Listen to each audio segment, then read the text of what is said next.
Hey YouTube, so I figured today, I took the day off, and anyway, I wanted to talk about my pole plate. Today's kind of a crappy day. It's raining, and 18th of January 2023. Anyway, it's raining, and I started doing a little bit of siding fix because the birds was trying to get in where the siding was blown off. We had like a really cold blast of weather, and anyway, the winds were like, they were insane, and then like negative 30 to 40 degrees, and it's just crazy. It was crazy. So anyway, it took off some siding, and I put up some tar paper to cover it up and just get by from the rain. And anyway, some birds decided that this one little tiny spot that they would exploit it. Decided to go out there in the rain and try to close that up. So I got that done. But anyway, the rain's chased me off, so I've been fighting a cold the last few days. So I thought, well, I'll get out of that and come in here and make this video about my pole plate. I'm also going to try some editing with the video, see if this works. So we'll see how this goes. So anyway, here's my pole plate for the Massey Ferguson GC1725M. You can make this pole plate for any tractor, really. It was a quick attach plate I bought from Titan Attachments. It's a Titan plate.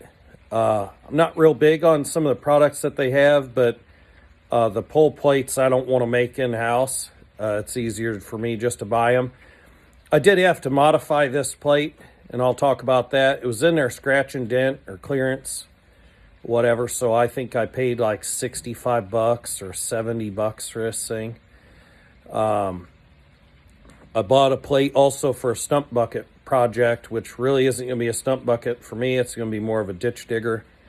I'm self-designing that, and I'll be building that. That'll be in an upcoming video. But anyway, this one here is welded up already, and so I just want to share that with you. So here's the video of my pole plate. All right, so here is the Titan Attachments plate that I bought. As you can see up in here, it's got this cutout in the bottom as well. Titan is in there. I don't really care about all that. I bought it because it was a cheap plate. I think the plate backing is 3/16. These top pieces here are 1/2 inch. They're not finished very well. It's got some bad edges. I wasn't too worried about that. Like I said, I got it off the clearance thing. They got these openings here. I don't know why, maybe to bend it easier. The modification I noticed that probably made it a clearance plate is right in here. Hopefully this thing will focus, but my quick attach pin, as you can see right there, this hole was 1/4 inch bigger than what it needed to be. And I don't know if that's how they welded it, you know, like its placement, or if they just cut the holes too big. I don't know, but my bucket, which is sitting over there, I've had no issues with it attaching. Of course, that came from Massey with the loader, but so I took a piece of 1/4 inch steel. I measured it and then took a piece of 1/4 inch steel, and I cut it to fit the width, and then it goes for both sides. I welded it in there and then ground it down smooth. Now, one of the design aspects I wanted to talk about here that I feel is important, and so for one, I'm using 3/8 chain hooks because they'll hold even 1/4 inch chain. I have a 3/8 chain. It's too big. I'm not gonna, I mean, I know what I can and cannot be pulling on. But I've got a pretty long 3/8 chain on hand, and since I knew these, I've put 1/4 inch chain into these. That's why I picked that. I also picked these D-rings up. I wanted a big D-ring I could pass strapping through, stuff like that. So I just took these 1/2-inch D-rings. Everything is overrated for this, so the only thing I can say is just know your limitations. I do, so I know what I'm going to use this for. But one of the things I want to take note is these pin locations of the arms and then the cylinders. So those points are where everything is pulling from. Now, this bracket is engineered to pull along this axis here, this design that they have put in there. So whatever engineer decided to do that, they decided that that's the best way to pull from the top. And those arms go up into those angles up in here, as you can see on that other side there. So what my mind tells me, I've been fabricating for 25 years, different things. And so what I did is I took this pin here and I kind of extended out where this plate is flat. Now it's laid back right now, we're curled back, but you could kind of tell how those pins line up to where they're pulling. So it's going to be pulling, that bottom pin will be pulling low on this plate, about right in here actually. And this upper pin is going to spread its load across the top. So what I chose was about this line right in here, where that bend is. And I brought it over. You can kind of tell where that hook is. I kind of split the difference there. And anyway, the reasoning for that is I wanted to make sure that where I was pulling on this plate was going to be where the pressure was. And so you can see I'm slightly off on my angle here. I'm right along the edge. And that's because if we come to the back side here, you can see where that edge is. So that plate edge goes here, but then you have plate that comes out. So I kind of ran down. Hopefully we can kind of see that there. Kind of ran down, but I stayed in that plate, so to speak, right on this beam here that they engineered up. So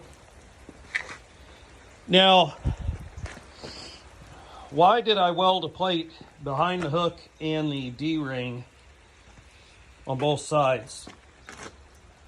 Well, you spread your load out doing that. Instead of just pulling on the two welds that I use to weld the hooks on, you know, mainly on the sides of the hook, and then the two welds that are top and bottom of this ring holder here, you spread your load out using a plate behind it. I learned that years ago. Somebody told me that, and I've always kind of done that. We have found that welding hooks to buckets, if you end up ripping it off and you jack up the bucket, if you weld it to a plate and somehow you rip that off, well, you just repair your plate, or, you know, that's attached to the bucket or to your quick attach plate. So that's why I did that, is just kind of cover that load out a little bit better.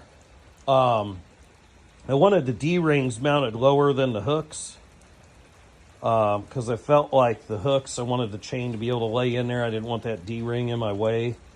I did kind of play with an idea that maybe the D-ring would kind of capture the hook, like lay over on top of it, but I just thought that was just me overthinking things, and people that know me know I can easily overthink things, so I abandoned that idea. Now, this plate isn't totally done. I'm just waiting for a little cash flow, and then I'm going to pick up some square tubing. I'm going to weld a piece of square tubing in here. I'm going to make a T-stand. I have an insert, a T-stand. That'll help me where I can just pin this in and stand this plate up on its own.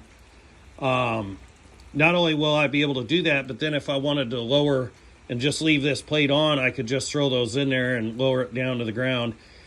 whenever I lower this to the ground, she kind of starts leaning out from the hydraulics, just bleeding off if I leave it sit for a while. She just kind of bleeds off, so. But yeah, this is what I've been working on. If there's any interest in this plate, any measurements or anything like that, I can get those if folks are interested in that. But yeah, that's my pull plate, and that'll probably be the final designs for it. I thought about also putting a hitch on it. I don't know that I really want to put a hitch on this. I don't really have a use for it. 2-inch receiver. I just don't think that that's going to serve me very well with that. So I just abandoned that idea, and I don't think I'm going to really do too much else to it for now. I might close these ends off down here. Just put a piece of flat in there and cut an angle, weld it up, and close them off. I know I am going to do a little bit more cleaning on this plate. I'm assuming that that's probably why it was in the clearance section. There's not a whole lot of rounded edges and stuff like that. I like to be able to handle my metal work pretty decently by hand, you know, rounded edges, stuff like that. And I think that'll be good. Just a quick set of ideas for some other stuff I'm thinking about using this plate for. I think I'm going to machine out a plastic piece that'll go on the top here. It'll go right in the middle, kind of protect that plate, but also that'll be able to be where I can mount my outboard. I've got a long shaft outboard for my boat that way I can take it and just use this loader to run it on to winterize it and everything else. And I think that that's a good spot to do that in. So I think I'll probably just make a little purpose-built deal for it. So, but yeah, that's my plate. It's going to get a low gloss black finish on it whenever I'm done.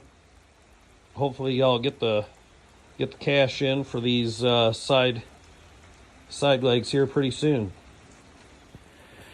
One other thing I forgot to mention is on these pull plates, I welded those on first. So I located them and I welded them on first. So there's actually like a hole kind of here, and I had another hole.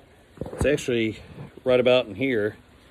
They were half-inch holes, and I welded those as well.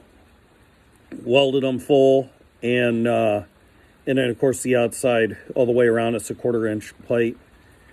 Like I said, I'm pretty sure them holes was 1/2-inch, so they were already there. I had those 2 plates on hand. The corners were all rounded out and everything, so I just went ahead and used them. And then after I ground that clean, then I grinded my hook and that D-ring clean and welded those on as well.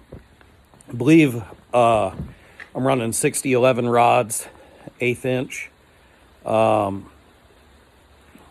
Yeah, so that they welded up really nice.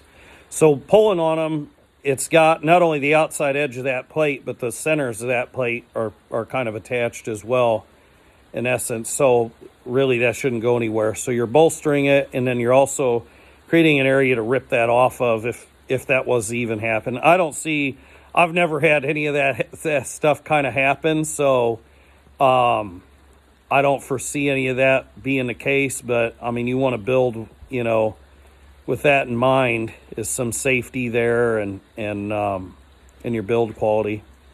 But anyway, that's my pull plate. That's its current shape. Got other projects I'm going to be talking about soon. Making videos on them, getting some stuff ready. If you have any questions about the pull plate or anything else, just leave them in the comments below.